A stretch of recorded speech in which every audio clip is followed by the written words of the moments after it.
곧 예배가 시작됩니다. 온라인으로 하나님께 드리는 예배에 정성을 다해 임해 주시기 바랍니다. 온 가족이 함께 모여 거룩하게 예배를 드립니다. 부모가 아이들의 훌륭한 영적 교사 역할을 하시길 바랍니다. 단정한 복장으로 예배를 드립니다. 성경책을 지참합니다. 예배 10분 전부터 예배 준비를 완료하고 기도합니다. 올바른 자세로 모든 순서에 정성을 다해 참여합니다. 핸드폰보다는 TV나 컴퓨터 모니터로 예배를 드립니다. 예배에 집중하여 하나님의 은혜를 기대합니다. 헌금은 정성껏 준비해서 우편으로 보내시거나 직접 교회 사무실 헌금함에 봉헌합니다. 주와 같이 길 가는 것 즐거운 일 아닌가. 우리 주님 걸어가실 발자취 한번 고백합시다. 주와 같이 주와 같이 길 가는 것 즐거운 일 아닌가. 우리 주님 걸어가신 발자취를 날마다 주님 밟겠지. 따라가리 날마다 주님 따라가리. 한 걸음씩 또 한 걸음씩 주님 나와 영원히 함께 하시니 기쁨으로 걸어가리. 한 걸음 한 걸음 한 걸음 주 예수와 함께 날마다 날마다 우리 걸어가. 이 방 함께 찬양합시다. 어린아이 같은 어린아이 같은 우리 연연하고 약하나 주의 손에 이끌려 생명길로 가네. 날마다 주님 따라가리. 한 걸음씩 또 한 걸음씩 주는 나와 영원히 함께 하시니 기쁨으로 걸어가리. 한 걸음 한 걸음 한 걸음 한 걸음 주 예수와 함께 날마다 날마다 우리 산으로 함께 걸어가. 찬양합시다. 꽃이 피는 꽃이 피는 들판이나 험한 골짜기라도 주가 인도하는 대로 주와 같이 가겠네. 날마다 주님 따라가리. 한 걸음씩 또 한 걸음씩 주는 나와 영원히 함께 하시니 기쁨으로 걸어가리. 한 걸음 한 걸음 한 걸음 주 예수와 함께 날마다 날마다 우리 한번 더 고백합시다. 한 걸음 한 걸음 한 걸음 한 걸음 주 예수와 함께 날마다 날마다 우리 걸어가리.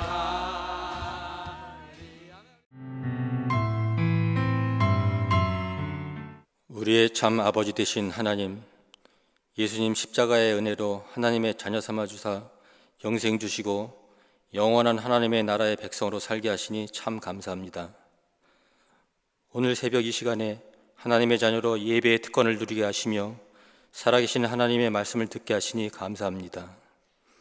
이 예배를 통해 모든 영광과 존귀와 찬양을 받으시옵소서. 코로나의 팬데믹 속에서도 보호하시고 모든 것을 공급해 주신 은혜와 축복도 감사를 드립니다. 이 시기에 우리 주 예수 그리스도께로 삶의 방향을 돌려 주를 보게 하시며 주님과 말씀을 통해 깊이 교제하는 시간들이 될 수 있도록 성령 충만하게 하여 주시옵소서. 살아계신 하나님, 돌보시는 하나님, 공급하시는 하나님, 내 안에 계신 하나님을 경험하는 시간으로 축복하여 주시옵소서. 하나님을 만난 흔적을 갖고 살아갈 수 있도록 인도하여 주시옵소서. 환난 날에 피난처가 되시며 위로하시는 하나님, 팬데믹과 질병과 또 원치 않는 사고로 어려움에 처한 우리 형제자매를 찾아가 그들의 피난처가 되어주시고 주의 능력의 손으로 잡고 일어설 수 있도록 역사하여 주시옵소서. 우리 가정의 주인 되신 주님께서 부부가 한 몸을 이루어 말씀에 순종하는 가정으로 작은 교회가 되게 하시며 믿음의 경건한 가정으로 세워져서 자녀에게 믿음을 계승시켜 축복된 믿음의 가문을 세워갈 수 있도록 하늘의 은혜의 은혜를 더하여 주시옵소서. 우리 자녀들의 아버지가 되신 하나님, 혼란한 세상에서 갈 바를 몰라 방황하는 그들에게 찾아가 만나 주시옵소서. 하나님을 아는 믿음으로 살아갈 수 있도록 도와주시고 자녀 세대가 교회를 굳건히 세우며 지켜나갈 수 있도록 역사하여 주시옵소서. 주의 몸된 교회가 예수 그리스도의 진리의 말씀으로 세워지게 하시며 말씀이 우리 성도의 삶이 될 수 있도록 하여 주시고 말씀으로 세상을 이기는 교회, 사랑으로 세상을 감동시키는 교회, 온유함으로 세상을 따뜻하게 되는 교회가 되게 하여 주시옵소서. 오늘 말씀을 대언하시는 김창룡 전도사님께 성령의 기름을 부으사 하나님의 음성을 듣는 시간이 되게 하시고 그의 순종하는 우리가 되도록 축복하여 주시옵소서. 모든 은혜 위에 은혜를 더하시는 하나님께 감사드리며 우리 주 예수 그리스도의 이름으로 기도합니다. 아멘.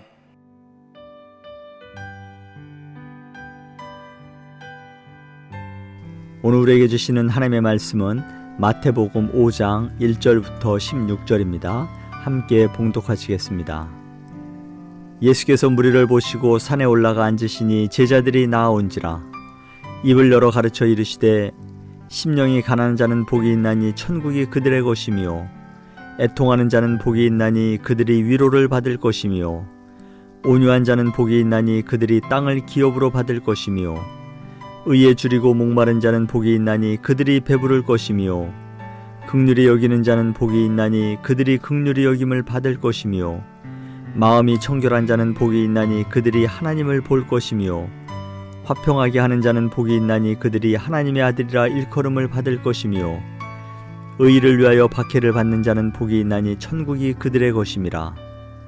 나로 말미암아 너희를 욕하고 박해하고 거짓으로 너희를 거슬러 모든 악한 말을 할 때에는 너희에게 복이 있나니 기뻐하고 즐거워하라. 하늘에서 너희의 상이 큼이라. 너희 전에 있던 선지자들도 이같이 박해하였느니라. 너희는 세상의 소금이니 소금이 만일 그 맛을 잃으면 무엇으로 짜게 하리요. 후에는 아무 쓸데없어 다만 밖에 버려져 사람에게 밟힐 뿐이니라. 너희는 세상의 빛이라. 산 위에 있는 동네가 숨겨지지 못할 것이요 사람이 등불을 켜서 말 아래에 두지 아니하고 등경 위에 두나니 이러므로 집안 모든 사람에게 비치느니라. 이같이 너희 빛이 사람 앞에 비치게 하여 그들로 너희 착한 행실을 보고 하늘에 계신 너희 아버지께 영광을 돌리게 하라. 아멘. 오늘 우리가 함께 나눌 은혜의 말씀은 마태복음 5장 1절부터 16절의 말씀입니다. 우리가 너무 잘 아는 내용인데요, 예수님의 산상수훈 중에 팔복에 대한 말씀을 다루고 있습니다. 혹시 여러분 중에 복을 싫어하시는 분 계십니까? 복을 싫어하는 사람은 아무도 없을 줄 압니다. 예수님은 제자들에게 복에 대해 가르치시는 것을 볼 수 있는데요, 가장 핵심은 바로 하나님은 우리에게 복 주시기를 간절히 원하고 계신다는 사실입니다. 어떻게 하면 복을 받고 또 복을 누리며 살 수 있는지, 그리고 진정한 복이 무엇인지를 예수님은 가르쳐주고 있습니다. 본문을 보면 주님께서 산에 올라 앉으셨을 때 제자들이 당신께 나아오자 팔복을 가르치셨다고 말씀하고 있습니다. 그 첫 번째가 3절에 있는 심령이 가난한 자는 복이 있나니 천국이 그들의 것이며 라고 시작을 합니다. 즉 지금 주님께서는 당신께 나아오는 제자들에게 복을 가르치셨다기보다는 복에 대한 선언이라고 보는 것이 더 맞는 얘기가 아닐까 싶습니다. 이것이 당신께 나오는 자들을 향한 하나님과 주님의 태도였습니다. 우리가 아는 것처럼 우리 하나님은 복 주시기를 참 좋아하시는 분이십니다. 하나님은 처음부터 끝까지 하나님의 백성에게 복 주시기를 원하고 계시다는 사실입니다. 그래서 하나님은 인간을 창조하시고 제일 먼저 하신 일이 바로 복을 주시는 일이었습니다. 창세기 1장 28절입니다. 하나님이 그들에게 복을 주시며 하나님이 그들에게 이르시되 생육하고 번성하여 땅에 충만하라. 땅을 정복하라. 바다의 물고기와 하늘의 새와 땅에 움직이는 모든 생물을 다스리라 하시니라 라고 말씀하고 있습니다. 하나님은 이처럼 천하 만물을 만드신 후에 인간에게 복을 주셨습니다. 마찬가지로 주님께서도 이 땅에 오셔서 복음 증거를 통해 사람들의 심령을 변화시키는 재창조 사역을 하시면서 맨 처음 하신 일이 복을 선언하시는 일이었습니다. 진정 하나님은 당신의 백성들이 행복하게 되기를 원하셨습니다. 하나님은 우리에게 복을 주시기 위해 어떻게 보면 안달이 나신 분이라고도 말씀할 수 있습니다. 그럼에도 오늘날 많은 사람들이 행복한 삶을 살지 못하고 있는 것은 사실입니다. 그 이유가 무엇일까요? 그것은 복 받는 비결을 모르기 때문입니다. 그렇다면 오늘 본문을 통해서 우리가 어떻게 해야 하나님이 주시는 복을 누릴 수 있는지 한번 살펴보기를 원합니다. 바로 본문 1절의 말씀입니다. 예수께서 무리를 보시고 산에 올라가 앉으시니 제자들이 나아온지라 라고 기록하고 있습니다. 그렇습니다. 바로 제자들과 같이 주님께 나아가는 것입니다. 주님은 하나님께서 당신이 주시는 복을 누리도록 세우신 통로입니다. 아니 복 자체요 복의 근원이십니다. 주님은 죄로 말미암아 저주를 받아 온갖 불행의 늪에서 허우적대다가 영원히 멸망할 수밖에 없는 우리들을 구원하시기 위해서 생명을 주고 저주를 바꾸어서 영원한 축복을 누리도록 하기 위해서 하나님께서 이 땅에 보내신 분이셨던 것입니다. 그러므로 우리는 주님께 나아가야 합니다. 누구든지 예수님을 찾아 나아가면 행복하게 될 줄 믿습니다. 많은 사람들이 예수를 믿는다고 하면서도 세상에서 복을 구하는 아이러니한 행동을 하는 것을 많이 보게 되지 않습니까? 찬송가 28장에 이런 곡입니다. 복의 근원 강림하사 찬송하게 하소서. 이렇게 찬송을 부르면서도 돌아서면 복을 찾아 세상을 헤매이기 때문에 행복을 누리지 못하고 있습니다. 사랑하는 성도 여러분, 이제 복을 찾아 세상을 향하던 발걸음을 복의 근원이신 주님께로 돌리시기를 부탁드립니다. 겸손히 주님 앞에 무릎을 꿇고 그의 말씀에 귀를 기울이시는 여러분과 제가 되기를 간절히 소망합니다. 주님은 이처럼 당신께 나오는 사람들을 향해 선언하고 계십니다. 하나님께 나아옴으로 복을 누리며 살아가는 우리 모두가 되기를 간절히 소망합니다. 우리는 주님을 따르는 무리가 아니라 제자가 되어야 합니다.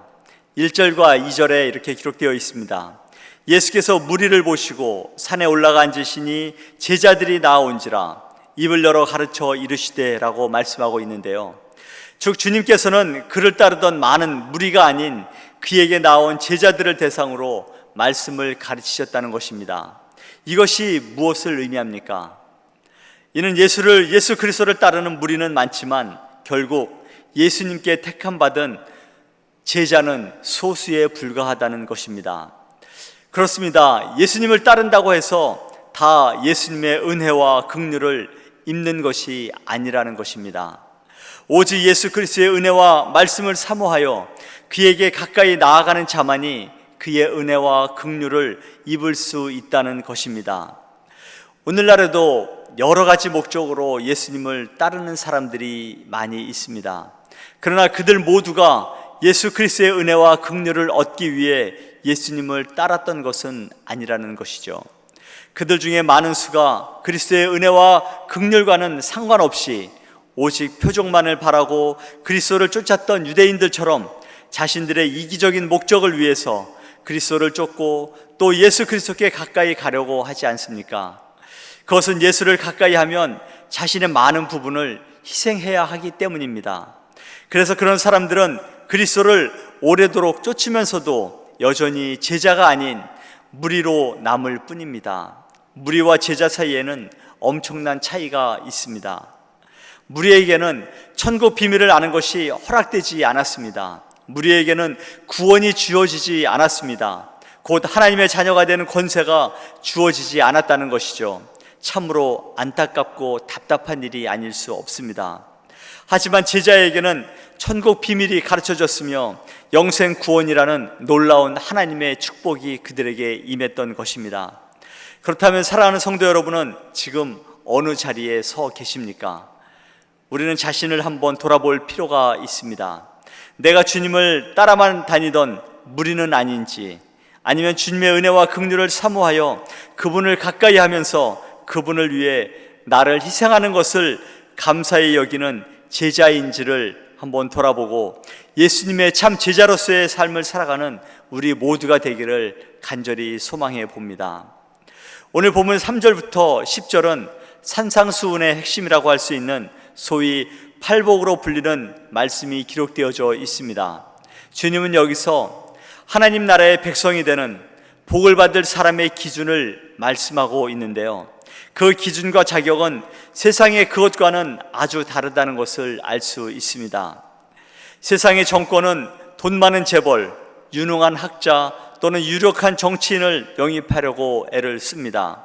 그러나 예수님께서는 하나님 나라의 백성으로 살아갈 제자로서의 기준은 확연하게 다르다는 것을 말씀하고 있습니다. 예수님께서 말씀하시는 팔복을 가만히 보면 모두 사람의 성품과 관련되어져 있다는 것을 볼 수 있습니다.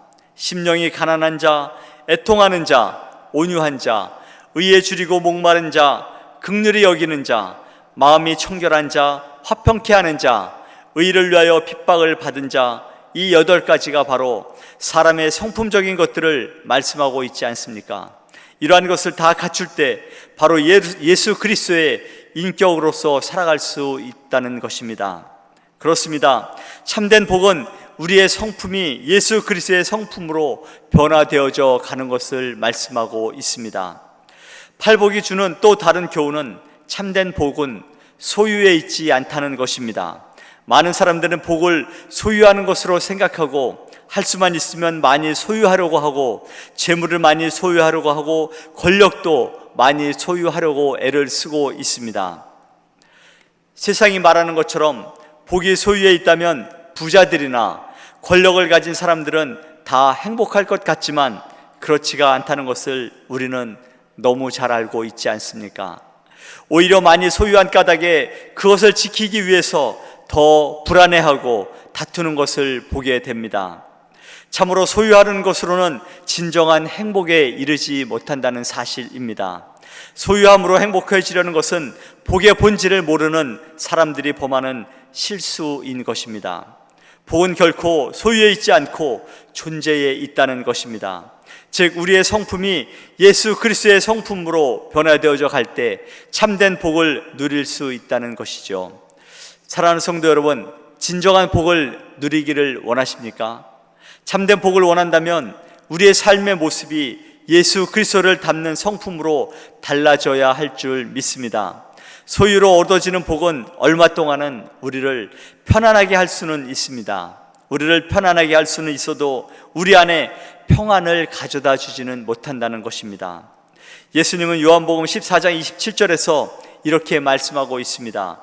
평안을 너희에게 끼치노니 곧 나의 평안을 너희에게 주노라. 내가 너희에게 주는 것은 세상이 주는 것과 같지 아니하니라.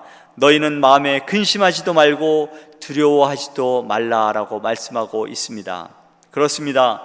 예수님 안에 있을 때, 예수님을 닮아가는 인생으로 살아갈 때 우리는 참된 평안과 참 행복의 삶을 살아가게 될 줄 믿습니다.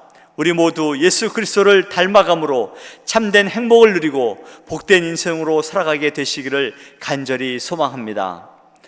오늘 본문 1절부터 12절에서는 팔복을 말씀하시면서 하나님을 향한 우리의 삶의 성품과 신앙 자세를 말씀했다고 하면 그 후반부인 13절부터 16절은 몇 절 안 되지만 이웃과 세상을 향한 우리 성도들의 역할이 무엇인지를 말씀하고 있는 것을 보게 됩니다.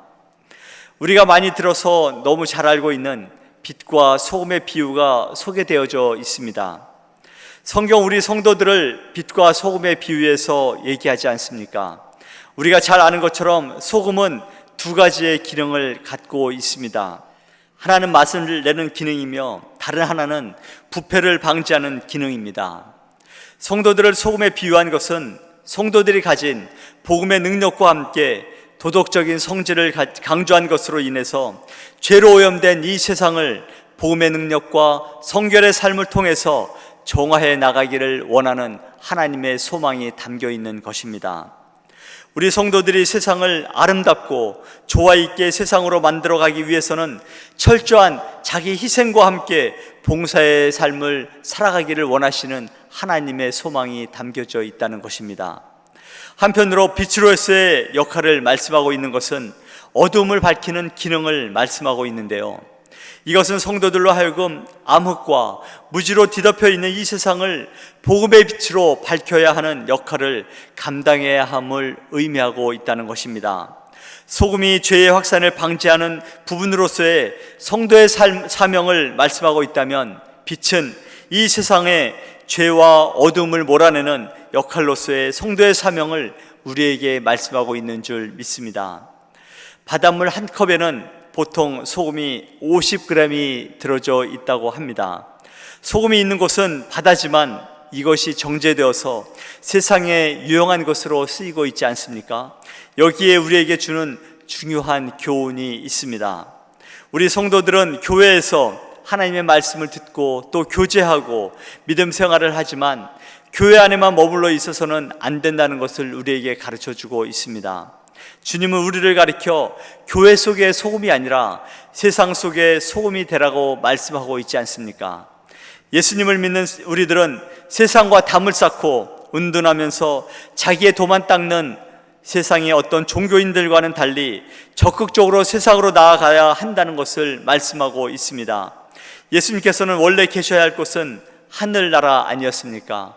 그럼에도 불구하고 그 하늘나라를 버리고 이 땅의 죄인들을 구원하기 위해서 이 세상에 오신 것처럼 예수님을 믿는 우리 성도들은 세상을 향해 나아가야 하고 세상 속에서 소금의 역할을 감당해야 할 줄 믿습니다. 소금은 아주 흔한 자원입니다. 소금이 전혀 없는 땅은 지구에 없다고 합니다. 하나님은 모든 인류와 동물과 생물들이 소금을 쉽게 얻을 수 있도록 온 땅에 소금을 준비해 놓으셨습니다. 소금이 없어서는 안 될 중요한 역할을 하는 것은 맞지만 소금을 옛날에 왕실에서 독점하거나 또 강대국들이 독점하고 횡포하도록 아주 귀한 대접을 받는 것으로 만들지는 않으셨다는 것입니다. 바닷물이 다 마른다면 70m 두께로 소금밭이 생기고 그것으로 육지를 덮는다면 50m 두께로 이 땅을 덮을 수 있을 정도로 풍성하게 하나님은 소금을 예비해 두셨다고 합니다. 예수님께서 우리에게 소금이 되라고, 세상의 소금이 되라고 하신 주님의 말씀의 의미는 세상 속에서 쉽게 얻을 수 있는 소금과 같은 존재가 되어야 한다고 말씀하고 있는 것입니다. 예수님 당시에 많은 종교 지도자들이 종교적인 귀족의식에 사로잡혀 있어서 맛 잃은 소금이었기에 이러한 비유로 우리들에게 말씀하신 줄 믿습니다. 하나님을 섬긴다는 이유로 가족이나 친지나 이웃들에게 까다로운 사람으로 또는 냉정한 사람으로 인지되지는 않은지 우리 자신을 한번 돌아보기를 원합니다. 소금은 철저하게 자기를 희생함으로 그 진가를 발휘하는 물질입니다. 소금이 그대로 있으면 제 역할을 할 수가 없습니다. 소금이 녹아 들어가야 맛을 내기도 하고 썩는 것을 막는 역할을 하는 것처럼 우리들에게 있어서 썩는 역할, 또 희생이 요구되어진다는 것입니다. 예수님께서 영광의 자리인 하늘 보좌를 버리고 이 땅에 종의 모습으로 오신 것처럼 자기 희생을 실천하는 그리스도인만이 세상에서 소금과 같은 존재로 참된 그리스도인으로 인정받으며 살아가게 될 줄 믿습니다. 본문 14절부터 26절에서 말씀하고 있는 빛은 밤을 비추는 등불을 얘기하고 있는데요. 지금이야 형광등도 있고 또 요즘은 LED 등도 있지만 예수님 당시만 해도 기름에 심지를 끼워서 밝히는 등불 아니었습니까? 이 등불이야말로 자기를 태워야만이 빛을 발할 수 있는 그런 것입니다. 자기를 태우지 않고서는 도저히 빛을 낼 수 없기에 등불을 비유로 말씀하신 것입니다. 등불처럼 자기를 태우고 또 소금처럼 썩어질 때에 세상은 우리의 모습을 보고 하나님의 자녀인 것을 알게 되고 그로 인해 하나님께 영광을 돌리는 그러한 사람이 될 줄 믿습니다. 사랑하는 성도 여러분, 세상의 소금이 되고 세상을 밝히는 등불처럼 믿는 자로서의 본분을 잃지 않고 예수 그리스도를 위하여 자기 자신을 온전히 주님께 맡기고 하나님이 기뻐하시는 삶을 살아감으로 우리의 가정이 변하고 또 우리의 이웃이 행복해지는 그런 복된 그리스도인이 되기를 간절히 소망합니다.